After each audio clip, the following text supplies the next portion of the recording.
It's October 8th, 2022. I'm Todd Dunn, and today I'm aboard my 1972 Allied Princess 36 Sequester. And I'm here today because I'm starting my pre-haul out maintenance and prep for the boat going into winter storage. Today, what I'm doing is changing the oil in the diesel engine. And that's turned into a bit of a saga this year. Last year I used my last oil filter from my stock. I didn't think anything of it because I've always been able to get one next day from the suppliers. Well, about 3 weeks ago, I called up my supplier, who happens to be the manufacturer of the engine, and said, "Hi, I need some oil filters for my diesel engine." And they checked their inventory and said, "We're sorry, that item is on national back order, and we're out of stock until late January or early February."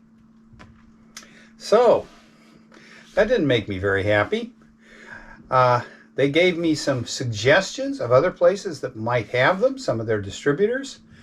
So I spent a little time and called around, and guess what? Nobody that I contacted had them. So I went online and started looking for places I could buy one and called up a few companies. Out of stock. And nobody expects them for a long time. Some of the companies that are sort of secondary suppliers said, "Yeah, might be next spring," which wasn't good. I like to have a fresh oil filter and fresh oil in the engine over the winter because the oil in a diesel engine does accumulate acids, and there's no point in having an acidic bunch of oil sitting in the oil pan over the course of the winter. Now, I'm nowhere near the normal change interval from the manual for this engine.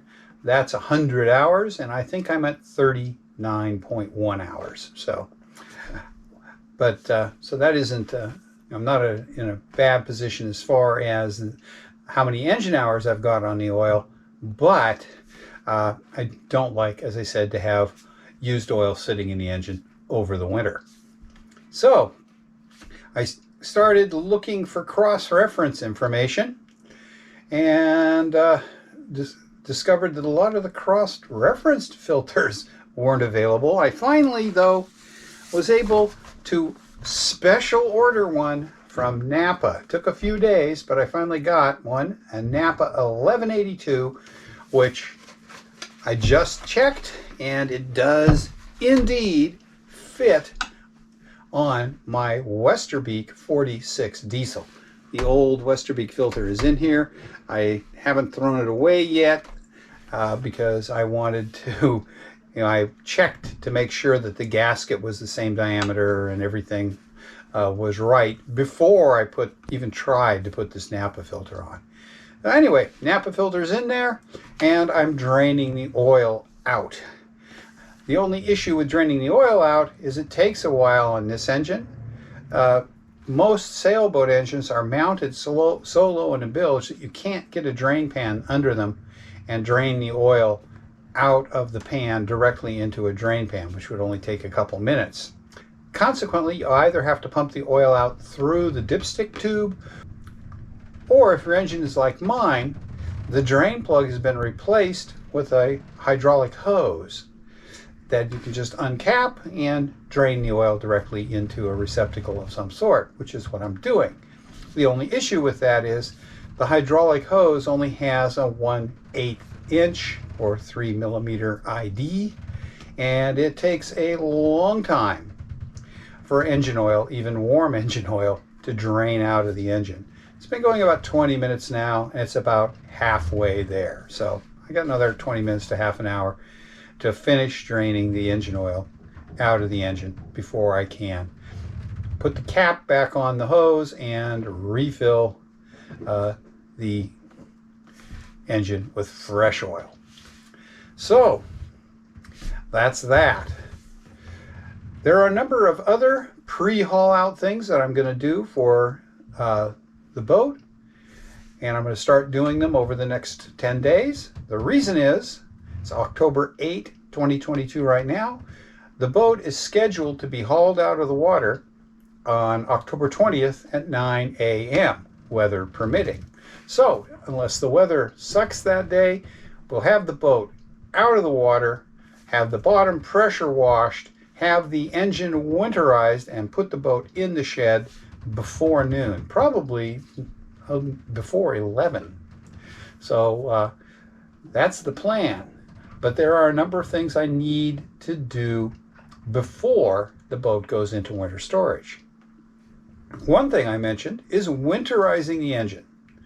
That actually is a very simple process, and because winterizing a diesel engine in a sailboat basically consists of changing the oil and filter, which I'm doing today, and then winterizing the raw water side of the cooling system, which consists of the raw water strainer, where the water comes in through the seacock, the raw water pump, the hose from the raw water pump to the heat exchanger, and then out from the heat exchanger into the water lift muffler and out to the exhaust. And to do that, what I do is I disconnect the inlet hose from the raw water strainer after closing the seacock, and put another hose I keep on board onto that fitting, put the end of that hose into a bucket, and I dump 3 gallons of non-toxic propylene glycol antifreeze into that bucket.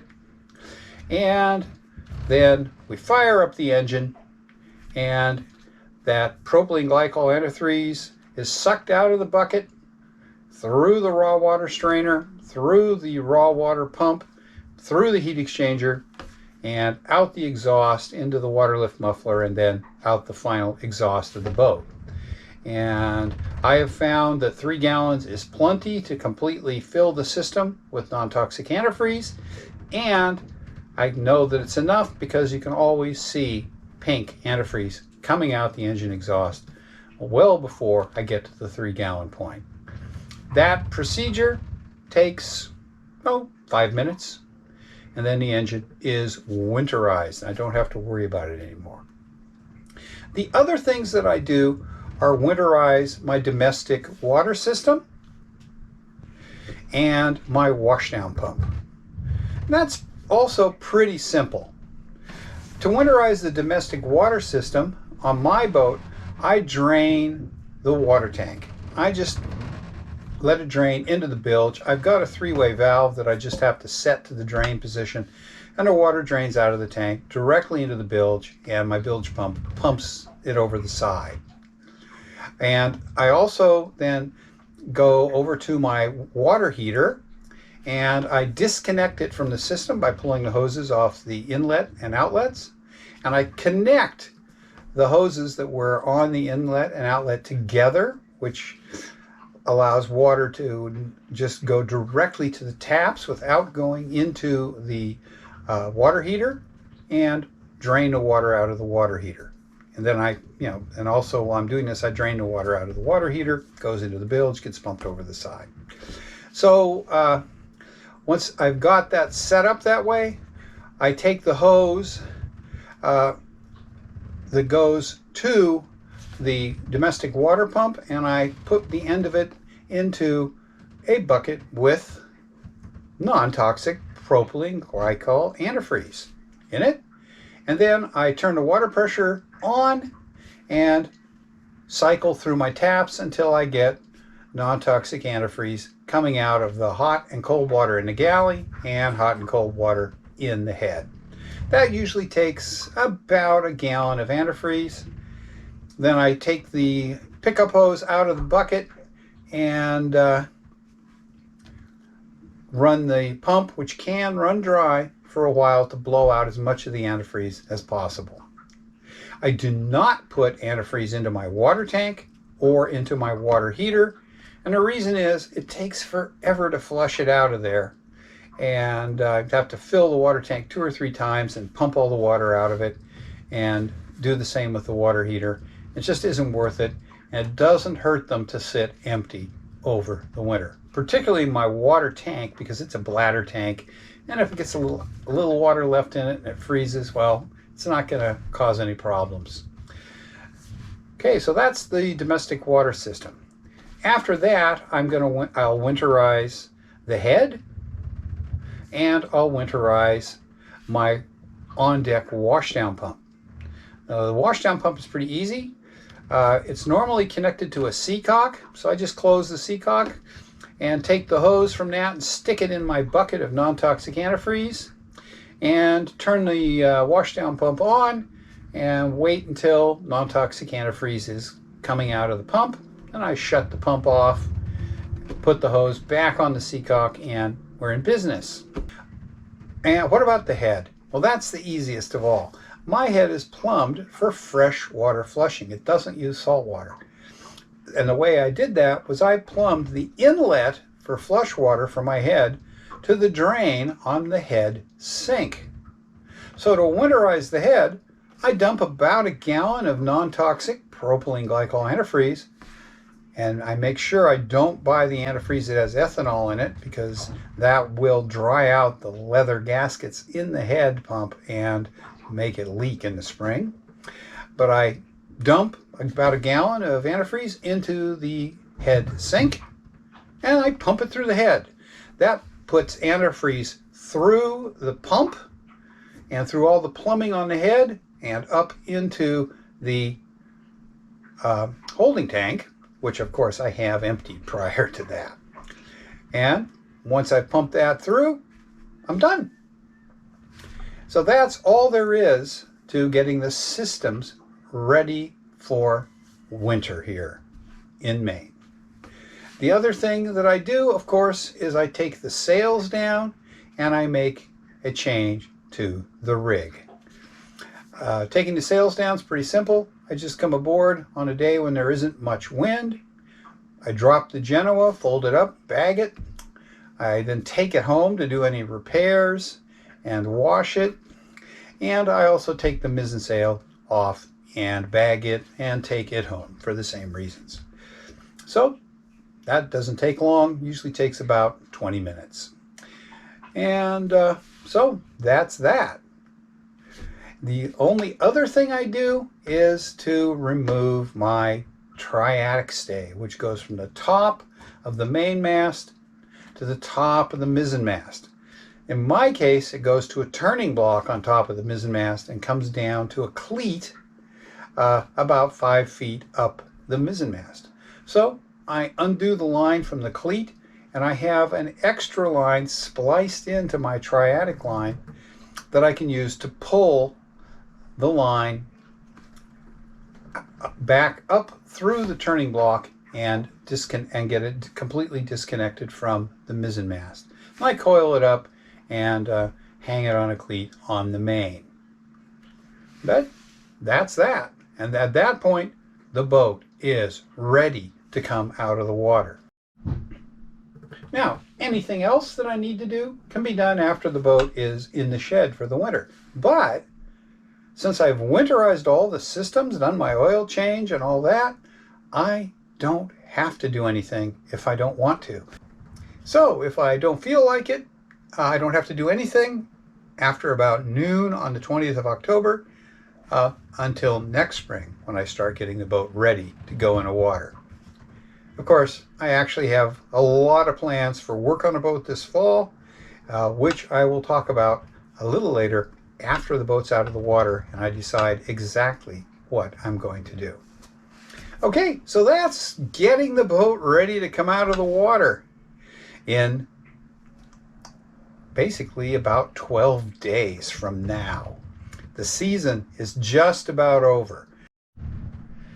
Now we're hoping to get 2 or 3 more sails in before haul out, but this time of the year it's always iffy.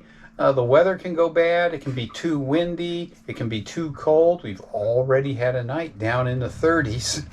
And believe me, sailing when on a 45-degree day is no fun.